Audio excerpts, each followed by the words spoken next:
Danger Boy Deegs, welcome to the swimming pool. Hey everybody, Walty Wanderers, buckle up, strap in. We got a hard-hitting pull, no punches, no sugarcoating it, no rainbows or sunshine. I'm just going to give it to you and give it to you straight. We got a good one to unpackage today. Welcome to the show.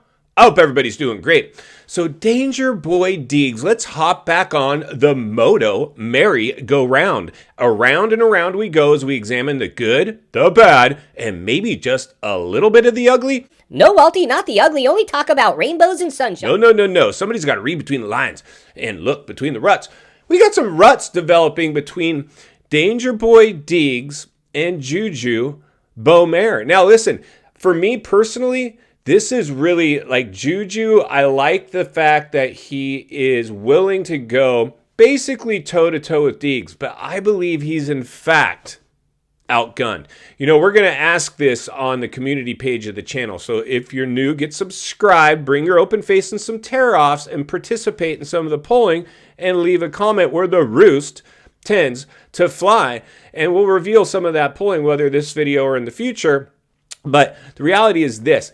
I believe we are going to see some fireworks. And, you know, here's the thing. For Danger Boy, I respect his no-nonsense, his full send, caution to the wind attitude. The sport absolutely needs that, as the industry has really created just this mold of where they want their riders to fit in.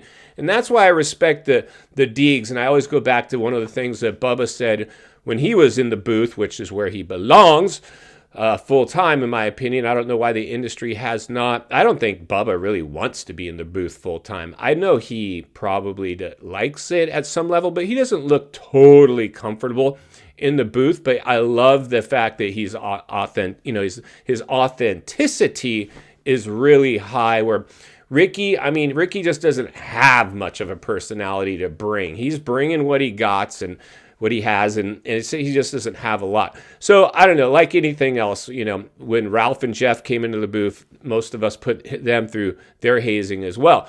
But speaking of hazing, Hayden Deegan, what Bubba said is, he goes, here's the thing with Danger. Danger rides like his next meal depends on it, even though it doesn't. And I know a lot of us have talked about the Lawrences and how, you know, they came from nothing and they, you know, the parents sacrificed and blah, blah, blah. Well, a lot of stuff's coming to light now, where in fact it's not all rainbows and sunshine in the Lawrence camp. And sometimes it's easier on the way up, right? When you're chasing the carrot. Once you've gotten there, it's a little more tricky. So, you know, with Danger Boy, he comes already from the pedigree, money. That family is solid. You know, they're all about God, family, country. You know, it's respectable.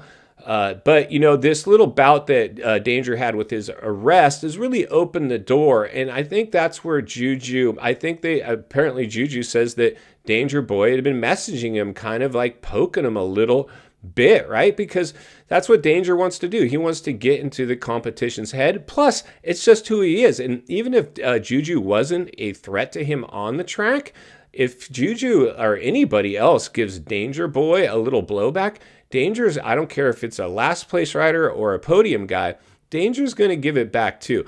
So the reality is this. I believe JuJu will probably try to ride Deegs hard. I think that he feels like Deegs has one coming. In fact, that's what we saw after the race when he went. It was almost like an Anderson Jet Lawrence incident that we saw last year with the helmet grabbing.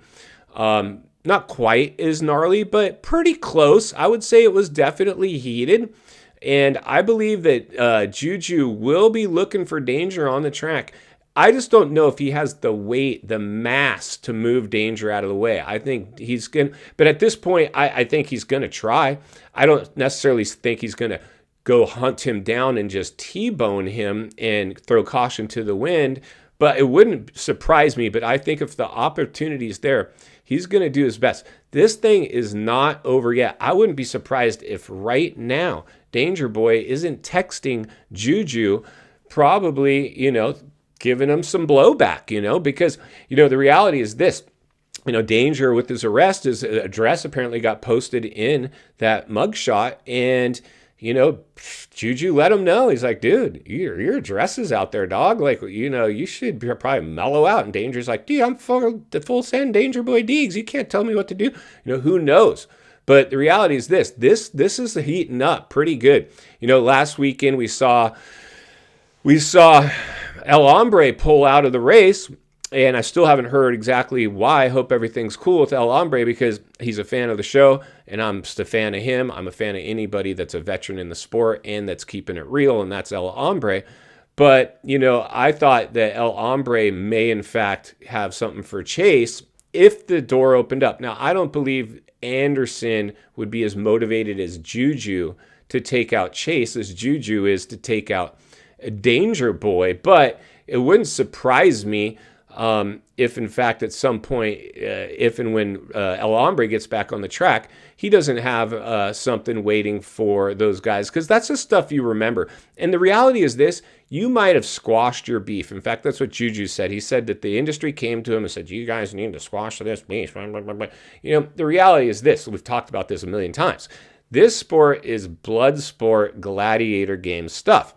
So, you know, you cannot just expect these guys to be completely like, I don't know, just, you know, wussies out there. I mean, these dudes are out there risking their life in front of 50,000 screaming fans. And I think that's really the extra rider on the track. When you're in the heat of these races and you hear the fans going off, and if it's around you or your battle that you're in, your switch will get flipped. Everything changes. And we've seen this a million times, how nice guys are off the track. And then the helmet goes on and they turn into completely different people. Vince Freeze. Vince Freeze is probably one of the most mild-mannered dudes you'll ever see. But once he gets his helmet on, the dude just has a screw loose. He can't help but try to get in there and bang bars with people and mix it up. Now, again, this is especially with the Vince Freezy, where these guys aren't pulling contract money like the other dudes that we've talked about. They have to race for position because that's just, you know, how they're making their living.